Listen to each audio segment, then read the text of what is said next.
Assalamualaikum warahmatullahi wabarakatuh. Yang saya hormati Ibu Naila Rohmania, SPSI, MPD, dan yang saya banggakan seluruh teman-teman mahasiswa-mahasiswi yang insya Allah dimuliakan Allah Subhanahu wa Ta'ala. Baiklah, saya di sini akan menjelaskan yang mana beberapa hari ini saya mewawancarai atau mengobservasikan masalah keagamaan yang ada di Desa Kemang Indah ini. Yang mana di sini saya mengambil tema yaitu fenomena beragama Islam tanpa mazhab. Sama-sama kita ketahui teman-teman, di dalam Islam ada yang namanya ilmu fikih. Ilmu fikih itu secara umumnya mengambil beberapa mazhab. Yang masyhurnya itu ada 4. Yang pertama itu ada mazhab Hanafi, Imam Abu Hanifah. Sudah itu mazhab Maliki, Imam Malik. Sudah itu mazhab Syafi'i, itu Muhammad bin Idris Asy-Syafi'i, dan yang terakhir itu mazhab Hambali. Di Desa Kemang Indah ini banyak sekali secara mayoritas itu memakai mazhab Syafi'i, yang mana di dalam masalah amaliyah ibadah seperti sholat berjamaah itu sholat subuh berjamaah itu memakai kunut, atau di malam Jumat itu sering tahlilan, yasinan, maulid Nabi, dan amalan-amalan yang lainnya. Di desa, setelah saya mengobservasikan atau meneliti di Desa Kemang Indah ini, ada sebuah individu atau sebuah kelompok yang belajar atau memahami, yaitu kenapa kita harus memakai mazhab sedangkan Imam Syafi'i tidak mengikuti mazhab. Itu sering terjadi, sering saya mendengar pertanyaan-pertanyaan seperti itu. Kita sama mengetahui di dalam Al-Quran dijelaskan, Bismillahirrahmanirrahim, fas'alu ahla zikri in kuntum ta'lamun. Maka ketika kita tidak mengetahui, maka harus kita bertanya orang yang mengetahui. Di dalam ayat ini menjelaskan bahwa kita seorang muslim yang ilmunya masih dikatakan minim, masih sedikit, belum hafal Quran, belum hafal beberapa hadis, sudah itu belum paham ilmu nahwu sorof, terus kita ingin belajar agama hanya kepada Al-Quran dan hadis, tidak bisa. Al-Quran itu awal mula Al-Quran itu tidak ada yang namanya baris, tidak ada namanya tanda-tanda baris. Bagaimana kita bisa mengetahui? Yaitu dengan orang yang mengetahui, yaitu para ulama. Maka dengan adanya mazhab ini, kita bisa belajar tata cara beragama itu dengan tuntunan para ulama. Kenapa? Karena para ulama sudah mengetahui bagaimana cara sholat yang benar. Walaupun di dalam hadis banyak perbedaan-perbedaan, seperti cara mengangkat tangan. Ada yang mengangkat tangan sejajar dengan kuping, ada juga mengangkat tangan sejajar dengan bahu. Tetapi dengan adanya perbedaan itu tidak saling menyalahkan. Tetapi ada sebuah kelompok itu terlalu ekstrim gitu. Maka dia mengatakan kepada saya ketika saya bertanya itu, orang kalian yang melakukan ibadah seperti maulid Nabi, yasinan, tahlil, sudah itu seperti acara-acara Islam, itu dikatakan bid'ah. Kita sama-sama mengetahui bid'ah itu sesuatu yang dolalah. Dolalah itu arti yang sesat. Jadi ketika kita melakukan sesuatu yang sesat, maka hukumnya adalah neraka, anar.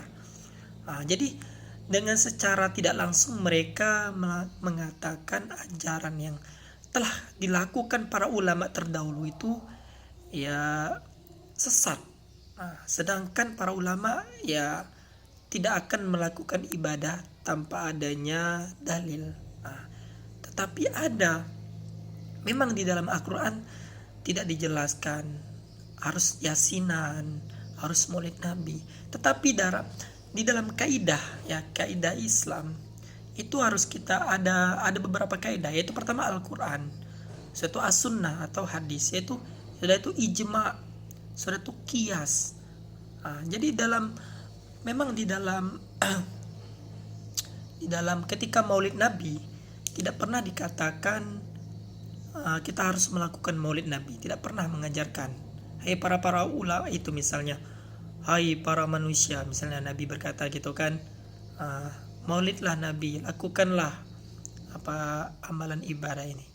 Tetapi ada hadis yang menjelaskan ya bahwa saya selalu puasa setiap hari Senin, hari kelahiranku. Dengan adanya dalil seperti itu, maka ada kiasnya para ulama mengatakan ya, Nabi aja dengan kelahiran Nabi itu begitu Nabi melakukan amalan ibadah. Sudah itu ada juga paman-paman Nabi ya, dengan kelahiran Nabi itu senangnya minta ampun, seperti Abu Thalib. Abu Thalib itu sangat bahagia sekali dengan datangnya Nabi, lahirnya Nabi. Sudah itu dia membela Nabi, walaupun di akhir hayatnya dia tidak memeluk agama Islam, tetapi dengan cintanya kepada Nabi, dengan ponaannya, dengan hal itu ya, setiap hari Seninnya, kan ada dalam hadisnya itu jelaskan, setiap hari Seninnya itu pamannya Nabi itu tidak dihisap, tidak dibakar di api neraka. Kenapa? Dengan cintanya kepada Nabi. Apalagi kita sebagai umatnya, dengan ada halnya acara maulid Nabi itu, kita bisa mencari, ataupun kan biasanya di dalam acara maulid Nabi itu adanya ada penceramah. Penceramah itu kan menjelaskan sejarah-sejarah Nabi. Sudah itu apa saja yang amalan-amalan Nabi.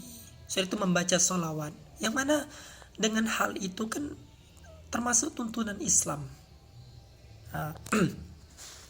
Jadi kalau kita mau berdebat terus sesama mereka itu yang gak bakalan selesai. Saking kerasnya sekali, ya itulah. Ketika saya pernah menjadi imam ya di sebuah masjid mereka itu, ketika waktu sholat subuh itu saya membaca qunut.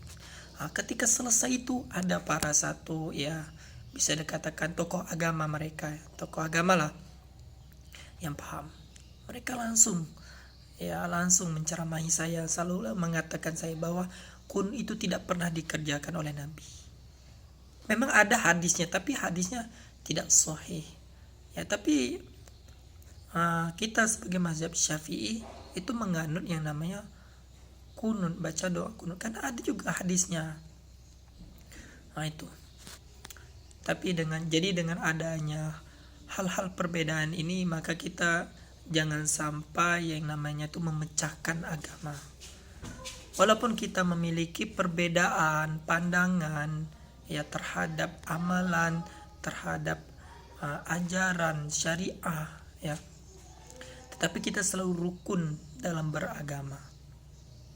Mungkin itulah yang bisa saya jelaskan. Semoga ya dengan adanya observasi dari judul saya ini bisa membuat teman-teman ya yang tidak menganut suatu mazhab itu bisa toleran ya terhadap mazhab. Ya boleh saja, kami tidak juga terlalu melarang apakah boleh kalian teman-teman bermazhab atau tidak. Tetapi aja yang saya anut itu, saya secara pribadi saya harus bermazhab. Karena apa? Karena pemahaman saya belum lebih daripada para ulama terdahulu.